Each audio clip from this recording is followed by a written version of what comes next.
John Robert McIntyre, Jr., Colonel, United States Air Force, retired. Flew in the, out of Dover for 5 years. Participated in a lot of the Cold War efforts. Lebanon in 1958, when the Marines landed and took the airfield. Beirut, we supported them. The Congo airlift, 1960-61, where we were hauling United Nations troops all over the African continent and went as far as New Delhi, India, to the east to pick up troops. And at that time, I think it was the longest airlift ever conducted. We never thought of it as a threat. Things were not that hot. I mean, we were not a combat operation. So we never thought really about being shot down or anything. We did go into some of these, when we flew into the Congo and things like that, we would get in some situations where you get over unfriendly countries, but never any reaction. The mission was to really, the Congo had been under French control. It was it was July, I think, of 1960, where the French gave up, the Belgian Congo, I'm sorry, the Belgian control, and French language, Belgian control there. And they gave up their colony, and the Congolese had tried to develop their own, or set up their own country, and their own government.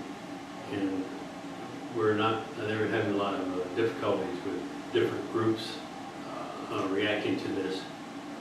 And there were still a lot of Belgian occupants there who had property owners and big ranch owners and things who were attacked. And they all fled to the airports, and the UN got involved, and they ginned up this airlift operation. We were sent over to Châteauroux, France, and to operate out of France, going down to support the Congo airlift. We'd go from France down to Tripoli and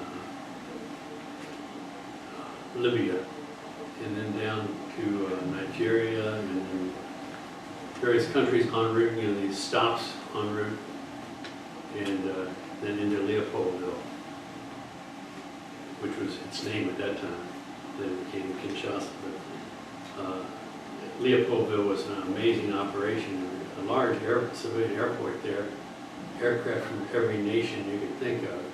And prominently out front were 3 Soviet transports parked in a row, right like in the front row. If you went out to the airport, what would you see? You'd see 3 Soviet transports. But they never moved, they just sat there. All the other countries were airlifting in and out. And we were pretty busy and pretty tired. Stockholm culture, of course, when we get off the base, we were quartered in whatever they could find for us. First time down there, we stayed in the Lebanon University in Leopoldville, a Belgian university. Stayed in professors' houses or something, whatever they could get. There were cars that had been abandoned by the Belgians at the airport and left with the keys in them, so we had transport to drive back and forth. It was my first experience with something like that. We had pretty crude provisions there that they cooked like with huge stew pots and things like that. Remember we were commenting on the bread. Bread was full of ants. You had to toast it all the time. Anyway, it was a new experience.